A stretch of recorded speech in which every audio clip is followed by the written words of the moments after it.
Passamos pelo pré-natal e aí chega lá no final e vem a grande angústia de quando vai nascer. Essa é a fase mais difícil da gestação, porque o resto passa rápido. Chegou ali nas 36 semanas, cada dia parece uma semana. Por quê?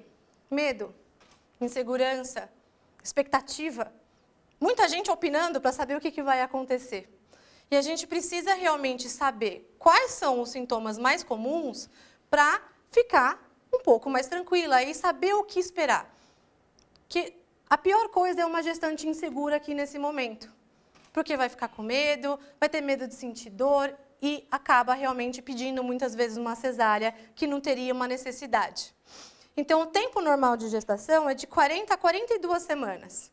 Então, chegou nas 37, o bebê não é mais prematuro, mas ele pode demorar mais 5 semanas para nascer. Então, tem que lidar com isso numa boa, senão vira realmente uma fase eterna aí da gravidez.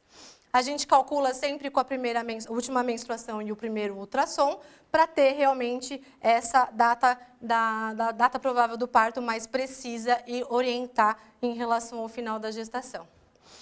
Quando que eu vou suspeitar que estou entrando em trabalho de parto? Como que vai ser? O que eu vou sentir? Primeiro, o tal do tampão mucoso. Todo mundo já ouviu falar que perdeu o tampão. O que é isso? O tampão é uma secreção espessa que fica dentro do colo do útero. Parece um muco, ela é bem grossa. E a função dela é de proteger o bebê contra possíveis infecções, porque eu tenho bactérias aqui na região da vagina. Então, o tampão está aqui para fazer essa proteção. Ele pode sair? Pode. E isso acontece quando o colo do útero começa a dilatar ou a ficar mais fino. Isso quer dizer que o bebê vai nascer? Não. Sair o tampão, perder o tampão, não significa que está na hora de ir para o hospital.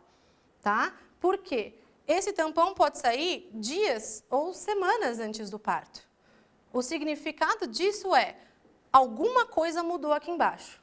O seu corpo está se preparando para o parto. Mas se eu estou sem dor, se não está saindo líquido, se não sangrou, não está na hora de ir para o hospital. Está na hora de acompanhar e observar. Outra coisa é romper a bolsa. Como que eu vou saber se estou perdendo líquido ou não? Na grande maioria das vezes, quando a bolsa rompe, escorre um montão. Molha a roupa, molha o chão, molha o carro, molha tudo. E, uma vez que esse líquido comece a sair, não para mais. Tá? Quando rompe a bolsa, o líquido vai ficar saindo o tempo todo. Mas, às vezes, o bebê é um pouco safado e fura a bolsa um pouco mais para cima. E aí, nesses casos, o líquido sai aos poucos. E é quando ele sai aos poucos que a gente tem dúvida se rompeu a bolsa ou não. Para diferenciar isso, é importante saber, será que é corrimento? Será que eu fiz xixi e não percebi? Que é uma dúvida que muitas têm. Ou será que realmente é o líquido da bolsa? Como o líquido da bolsa fica saindo constantemente, ele não vai parar. Os outros casos, depois, se eu trocar a calcinha ou se eu colocar outro protetor na calcinha, vai ficar sequinho. Ficou sequinho, não molhou mais, não era a bolsa. Troquei, molhou de novo, pode ser que seja realmente melhor ir para o hospital também para ser avaliada. Romper a bolsa também não significa que o bebê vai nascer imediatamente. Tá? A gente tem aquela impressão que rompeu a bolsa, preciso ir correndo porque já ele vai nascer. Não. Às vezes demora e às vezes demora bastante. Porque pode romper antes de você entrar em trabalho de parto. Antes realmente de começarem as contrações. E, nesses casos, por exemplo, a mulher está dormindo, acordou de repente e está toda molhada, mas não está sentindo mais nada. As contrações, elas vão vir. Em algumas horas, elas vão começar e o trabalho de parto, de fato, vai se iniciar. Mas eu não preciso ir voando para o hospital.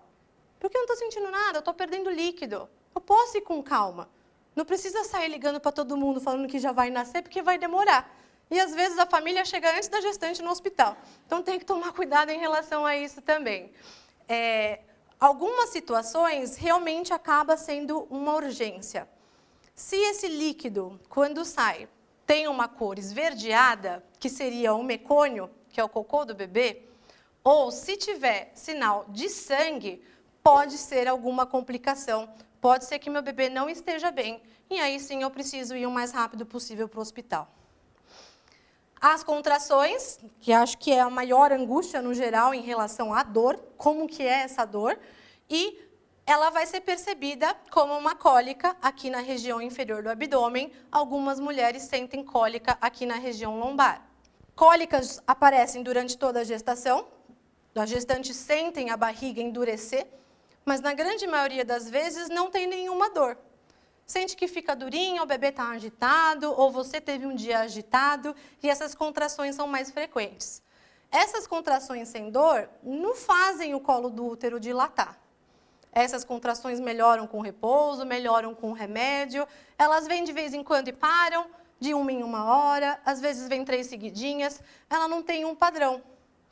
A contração do trabalho de parto começa no fundo do útero e vai se propagando para baixo. A contração começando aqui e indo para baixo vai empurrar o meu neném em direção ao colo do útero e ao canal de parto. E é isso que vai fazer o meu colo dilatar. Para isso acontecer, a minha contração tem que ter ritmo. O que é ter ritmo? Ficar repetindo. Então, eu tenho uma contração, senti dor. Passou, depois de uns 40, 60 segundos, essa dor foi embora. 10 minutos depois, ela vai aparecer de novo. E fica assim constantemente. Dá para cronometrar, dá para contar no relógio, de 10 em 10 minutos essa contração vai aparecer. A contração do trabalho de parto não melhora com Buscopan, não melhora caminhando, inclusive ela costuma piorar, e ela vai piorando progressivamente durante o trabalho de parto. E é nessa hora que eu preciso ir para o hospital. Estou com contração regular, de 10 em 10 minutos, que não melhorou com Buscopan, que está piorando progressivamente, aí sim eu preciso ser avaliada. Preciso ir correndo? Também não. Dilata 1 centímetro por hora. Tem que dilatar 10 centímetros. Tenho 10 horas para chegar em algum hospital. Na grande maioria das vezes, acho que dá. Tá? Sangramento vaginal. O que a gente vai fazer? Nunca é normal. O sangramento, em qualquer fase da gestação, sempre preocupa, sempre angustia. E precisa sempre procurar a maternidade. Quando eu estou mais para o final da gestação e estou com contração, esse sangramento pode ser da própria dilatação. Então, quando o colo começa a afinar e dilatar, muitas vezes sangra. E esse sangramento pode ficar durante todo o trabalho de parto. E não é porque é normal no trabalho de parto que você não precisa passar por uma avaliação. Tá? Então, precisa diferenciar se é um sangramento de fato do colo ou se tem alguma outra coisa acontecendo que precisa, talvez, fazer uma cesárea de urgência, por exemplo. Então, sempre procurar a maternidade no caso de sangramento vaginal. A dilatação é a abertura do colo do útero e ele vai dilatar até os 10 centímetros, que é o necessário para passar a cabeça do neném. Antes do trabalho de parto e durante a gestação, o colo tem esse aspecto. Com esse buraquinho. E é por aqui que o bebê vai sair. Então, é um processo demorado. É um processo que precisa de preparo. É um processo que pode demorar de 10 às vezes 12 horas. Então, a gente tem que ter paciência e saber o que esperar. Começou a sentir dor em casa? Por que eu não preciso ir correndo? Porque talvez eu chegue lá com 2 centímetros só. Precisa de mais 8, eu vou ficar muito tempo internada, fica muito ansiosa, muito exame, acaba sendo um pouco desagradável. Então, quando a dor já está há mais tempo, quando está ficando mais forte, aí sim é o momento ideal. Se você chegar no hospital com 5, 6 centímetros, maravilhoso. Vai ser mais rápido, vai ser mais fácil e aquela angústia vai ser um pouco menor. Então, o colo vai começar a dilatar na presença de contrações. Lembra que o bebê vai empurrar aqui para baixo. O colo começa a ficar um pouco mais fino, ele afina um pouco mais e aí ele começa, de fato, a dilatar. O médico sente isso no toque, quantos centímetros tem de dilatação, o médico consegue sentir a cabeça do neném e muitas vezes consegue sentir se a bolsa está íntegra ou não. Até chegar finalmente nos 10 centímetros e aí começa a fase final do trabalho de parto, que é o período expulsivo. Outra coisa. Chegou nos 10 centímetros, vai nascer imediatamente? Não. Chegou nos 10 centímetros, eu entro no período expulsivo do trabalho de parto, que pode durar de 1 a 2 horas. Tá? Então, é importante a gente saber tudo isso para não ficar muito desesperada lá para nascer o bebê. Então, quando que eu preciso procurar a maternidade? Quando apresentar contrações rítmicas, lembrando de 10 em 10 minutos, piora progressiva, quando romper a minha bolsa, quando tiver sangramento vaginal e, por último, se eu não estiver sentindo a movimentação do meu bebê. Eles costumam mexer muito. No final da gestação, dá para perceber um pouco menos, parece que mexe menos vezes, mas com uma intensidade boa, na grande maioria das vezes. E o bebê tem períodos que ele dorme e tem períodos que ele está com fome.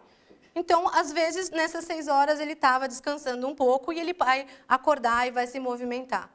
Passou 6 horas, não se mexeu, sempre tem que procurar o hospital para fazer exame, para ver se está tudo bem com o neném. E aí, em relação ao parto mesmo, a gente precisa conversar e ter transparência nesse assunto e tirar as dúvidas com o médico, porque o parto é uma questão de saúde. É fundamental o acompanhamento e a escolha do tipo de parto não vai depender de mim nem de você. Depende da sua gestação, do seu bebê, da sua condição, e a gente precisa ver qual que vai ser o parto mais adequado para aquela mulher, para aquele bebê, naquele momento. Tá? Então, a gente precisa entender a diferença entre os dois. O parto normal, como todas sabem, tem muitos benefícios em relação à cesárea. A maior dificuldade do parto normal é o medo. Muitas mulheres têm medo de sentir dor, têm medo do que vai acontecer. E é isso que a gente precisa trabalhar durante as consultas. O parto normal, ele vai respeitar a própria natureza da gestação. O tempo do seu corpo e o tempo do bebê, que vai determinar realmente quando ele tem que nascer. Como é mais natural, mais fisiológico, não tenho tantas intervenções. Então, não tenho procedimentos, eu posso não precisar de soro, de anestesia e por aí vai. A recuperação depois do parto é muito melhor, porque não tem dor, não tem desconforto. Depois que o bebê nasce, está tudo tranquilo. Mesmo se fizer o corte embaixo, o desconforto não se compara a um corte de 8 ou 10 centímetros de um parto cesárea. Ele facilita a amamentação por causa da produção de ocitocina, que é o mesmo hormônio que faz contrair o útero, é o hormônio que faz o leite ser produzido também. Então, dá para amamentar logo na primeira hora após o nascimento. E o risco de desconforto respiratório é menor no parto normal do que na cesárea. E isso acontece por quê? Durante o tempo todo que ele está dentro da barriga, ele está no líquido. E tem líquido no pulmão, e tem líquido na traqueia, e isso dificulta a respiração. Durante o trabalho de parto, as contrações massageiam o corpo do neném. E esse líquido, aos poucos, vai saindo. Chega na hora do nascimento, do período expulsivo, o tórax do bebê é comprimido um pouco mais. E todo aquele excesso de líquido sai. Então, na hora que ele chora, na hora que ele dá aquela primeira respirada, o pulmão está limpinho e consegue funcionar sem nenhuma dificuldade. A episiotomia não é um procedimento obrigatório, mas ela pode ser necessária e isso precisa também ser conversado com o médico que está fazendo assistência ao parto. O fórceps hoje em dia não se faz muito. Existe um medo muito grande relacionado ao fórceps, todo mundo já ouviu uma história de alguém em relação a isso, mas ele é um procedimento seguro. E ele tem, de fato, indicação em alguns momentos. Então, num período expulsivo muito prolongada, uma mãe que está exausta, um bebê que simplesmente não sai do lugar. Eu preciso fazer alguma coisa. Quanto mais tempo ele ficar ali embaixo, menos oxigênio ele está recebendo. E isso pode comprometer o estado de saúde dele logo após o parto. Então, o fórceps, nesses casos, ajuda a auxiliar nessa fase final para garantir o bem-estar do neném.